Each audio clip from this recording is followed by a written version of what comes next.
Donc après l'argument politique et l'argument économique, l'argument qui a le plus marqué ce discours de Jules Ferry, c'était donc l'argument culturel justifiant la colonisation par le fait que c'était finalement un devoir des pays civilisés d'aller civiliser, entre guillemets, les peuples inférieurs. Donc c'est un devoir pour les peuples supérieurs, évidemment les Blancs, hein, les Européens, d'aller civiliser les peuples considérés comme inférieurs, donc les Noirs, les Asiatiques.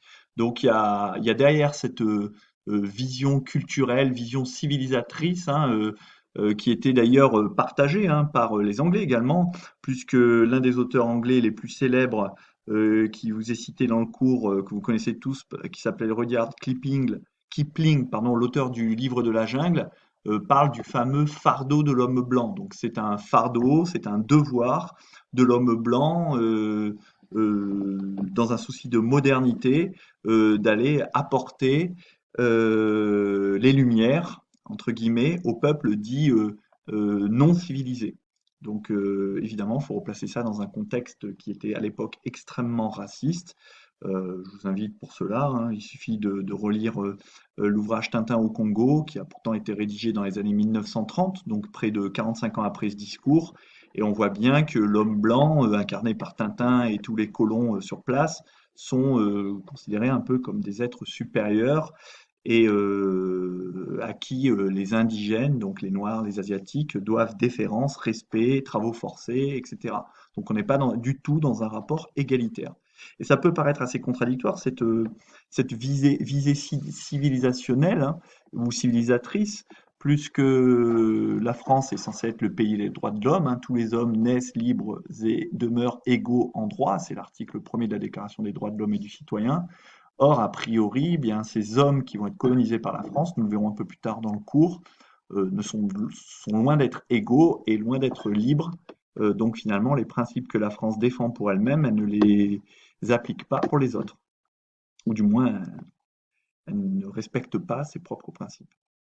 Alors, au sein de l'Assemblée, hein, il existe, ou même au sein de la France, même s'il n'a pas de nom officiel, mais il existe ce qu'on appelle un parti colonial, c'est-à-dire un ensemble d'acteurs qui sont très influents et qui vont essayer d'influencer les hommes politiques pour soutenir cette politique de colonisation. Alors, ça peut être des entrepreneurs hein, qui sont intéressés pour le commerce, ça peut être des militaires qui sont intéressés pour faire des conquêtes, c'est-à-dire une grande destinée. Ça peut être aussi des ecclésiastiques qui voient la colonisation comme le moyen de pouvoir étendre le christianisme. Donc il y a toutes ces personnes qui se regroupent et qui font pression par le biais d'hommes politiques pour défendre les conquêtes coloniales et financer ces conquêtes coloniales qui à l'époque coûtent cher et sont d'autant plus mal vues que la France venant d'être vaincue par la Prusse, eh bien, des hommes politiques français comme Clémenceau et d'autres hommes de droite nationalistes penchent plutôt pour un renforcement de la puissance en France pour essayer de se relever, de prendre sa revanche sur l'Allemagne, plutôt que de se détourner vers des horizons lointains et des colonies qui leur apparaissent extrêmement lointaines et coûteuses. Et Clémenceau aura d'ailleurs cette phrase célèbre à propos de la colonisation. Il s'adressera à Jules Ferry et lui dira, en parlant de l'Alsace et la Lorraine, il dit on m'a volé deux sœurs et en apportant l'Afrique et l'Indochine, vous nous apportez vous remplacez ces deux sœurs par deux domestiques. Donc, vous voyez, il y a bien une idée de question prioritaire pour Clémenceau. La priorité, c'est de reconquérir l'Alsace et la Lorraine. Ce n'est pas d'agglomérer à la France des indigènes qui sont pour la plupart considérés comme inférieurs. Alors, comme on l'avait pu le voir avec le document d'accroche, hein, montrant la civilisation française qui débarquait à travers Marianne sur son navire pour aller apporter sa lumière au peuple colonisé, la colonisation fait de façon générale l'objet d'une intense propagande, hein, comme le montreront par exemple l'organisation des expositions coloniales. Hein, la première, la plus importante, sera celle de Marseille en 1906, la plus importante sera organisée à Paris en 1931 ou bien la colonisation est mise en valeur également dans les expositions universelles qui sont régulièrement organisées en France. Et donc, on met en lumière les peuples colonisés, les richesses apportées par cet empire à la France. Euh, Ensuite, nous allons voir en grand C les acteurs et les adversaires justement de cette colonisation. Alors cette colonisation, elle est menée sur le terrain par des explorateurs hein, qui sont relayés, c'est-à-dire très vite suivis, voire même parfois accompagnés par des militaires, mais aussi souvent par des missionnaires, c'est-à-dire des hommes de l'Église, vous le savez, dont leur mission, leur tâche est d'aller évangéliser les peuples païens. Alors par exemple en Afrique, l'un des explorateurs français les plus célèbres s'appelle Savorgnan de Brazza. Donc Savorgnan de Brazza, c'est celui qui a fait la conquête du Bas Congo, du Bas et Moyen Congo, et qui a donné son nom à la capitale de ce territoire, qui s'appelle Brazzaville, qui existe toujours aujourd'hui. Alors vous trouvez ça, une courte biographie hein, de ce personnage, page 226 du manuel, et on vous dit que c'est un explorateur français d'origine italienne, hein, comme l'indique son nom, qui est un marin de profession, de formation, et qui a mené donc plusieurs expéditions d'exploration en Afrique centrale notamment, où il atteint le fleuve Congo en 1880. Le Congo devient ensuite un protectorat, c'est-à-dire c'est pas totalement une colonie, mais sa politique étrangère, ses douanes sont soumises à l'influence française. Il devient commissaire général, donc c'est lui qui va administrer ce territoire, puis devient gouverneur du Congo français de 1887 à 1897. Et il étend les positions françaises euh, vers le nord du Congo. Eh bien, cette expédition, par exemple, ou ces expéditions menées par Savorgnan de Brazza reçoivent le soutien des milieux d'affaires qui vont en quelque sorte investir, c'est-à-dire ils vont l'aider à mener son expédition en espérant évidemment en bénéficier d'immenses richesses qu'ils s'imaginent pouvoir trouver dans ces territoires. Et ces milieux d'affaires sont très influents dans le parti colonial dont je vous ai parlé tout à l'heure, et donc ils sont très influents notamment en tant que lobbyistes en quelque sorte à l'Assemblée nationale. Et notamment, on retrouve cette influence dans les programmes scolaires, et vous le voyez tout à l'heure avec la couverture du manuel scolaire qui tendait à valoriser la colonisation. Alors la contestation anticolonialiste, c'est pas quelque chose qui s'est développé après 1945, au moment de ce qu'on a appelé la décolonisation. La contestation anticolonialiste, elle existe quasiment dès l'origine de la colonisation. Je vous ai dit hein, que tout à l'heure, je vous en ai parlé, que la classe politique et les républicains étaient très divisés sur ce sujet et que cette contestation culmine en 1885, donc lors du débat au sujet des votes du crédit pour la conquête du Tonkin. Et ce qui va provoquer la chute de Ferry, qu'on surnommera ironiquement Ferry-Tonkin. Euh, et justement, Clémenceau, dans le document 2, page 246 de votre manuel, eh bien, lui, il dénonce les propos de Jules Ferry qui justifiaient, vous savez, la colonisation pour des aspects politiques, économiques et surtout civilisationnels, en parlant de supériorité de la race européenne qui doit aller apporter ses lumières aux races inférieures. Donc, il dénonce, Clémenceau, cette politique raciste de la colonisation. Il rappelle aussi qu'il y a des scientifiques allemands qui disent que la défaite de 1871 de la France face à la Prusse est logique, parce que les Allemands sont d'une race supérieure à la race française.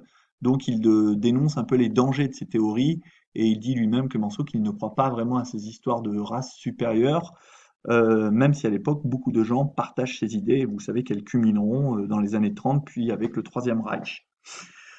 Il dénonce aussi le fait que ça soit une politique coûteuse, Clémenceau. Je vous le disais, hein, aller coloniser des territoires en Extrême-Orient, au fin fond de l'Afrique, ça coûte de l'argent. Il faut payer les soldats, les expéditions, les armes, les porteurs, etc., même s'ils sont payés au lance-pierre.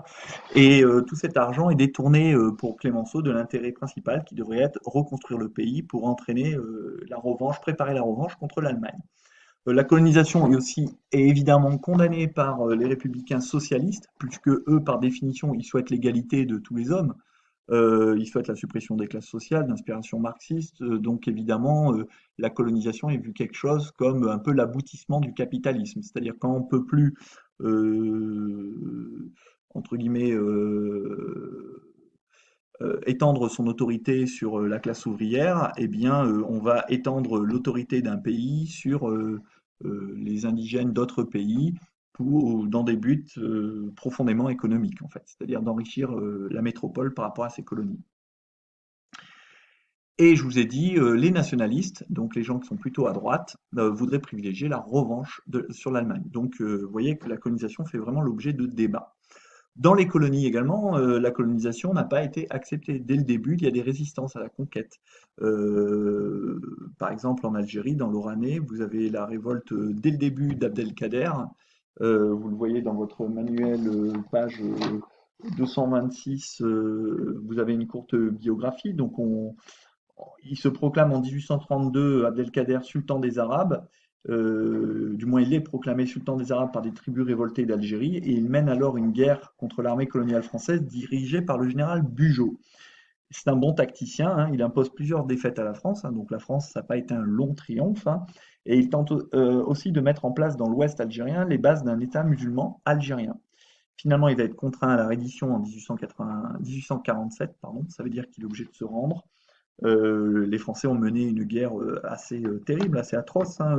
Quand les soldats ou les Algériens se réfugiaient dans des grottes, eh bien, les Français n'hésitaient pas à mettre le feu à l'entrée de ces grottes pour provoquer l'asphyxie des gens qui étaient présents dans les grottes, pour les forcer à sortir.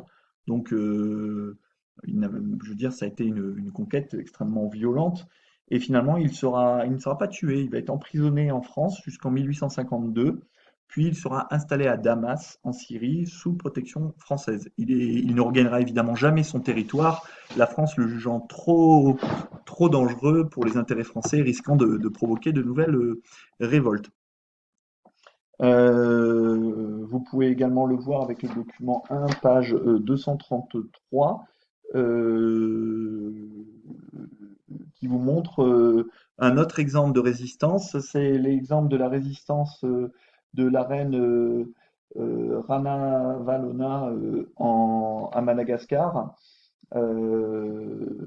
Lorsque les Français se lancent à la conquête de Madagascar en 1896, eh bien, la reine, hein, qui est chrétienne, hein, qui s'était convertie au protestantisme, eh bien, la reine va se révolter avec des Malgaches aussi qui vont se révolter. Donc, le général Gallieni va devoir lutter contre cette guérilla qui va être extrêmement longue. De même, il y aura des guérillas menées en Afrique, par exemple au Mali, l'ancien Soudan français, par Samori Touré contre la France. Et puis la résistance va perdurer en Indochine, donc Cochinchine, Tonkin, Annam, Cambodge, jusqu'en jusqu'à la chute de l'Indochine en 1954. Finalement, l'Indochine ne sera jamais totalement pacifiée.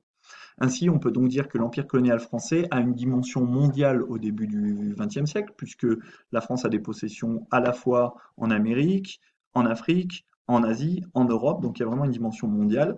Il fait l'objet d'un consensus de plus en plus grand dans la population, c'est-à-dire que les Français euh, apprécient de plus en plus cet empire, ce qui va d'ailleurs être particulièrement visible lors de l'exposition coloniale en 1931 qui sera visitée à Paris par des millions et des millions de touristes et dont on parle encore aujourd'hui, hein. Les pavillons étaient extrêmement beaux, mais il y avait également des zoos humains où on présentait les Kanaks, les Pygmées, pour montrer aux populations parisiennes les différents peuples. On les présentait un peu comme dans un zoo. Euh, mais une grande partie de la réalité coloniale est masquée du public, et notamment les massacres qui peuvent avoir lieu, les exactions en tout genre contre les populations locales, le racisme ambiant, tout cela évidemment est masqué, l'objectif étant de donner une belle image de la France et une vision civilisationnelle, ou civilisatrice plutôt. Merci.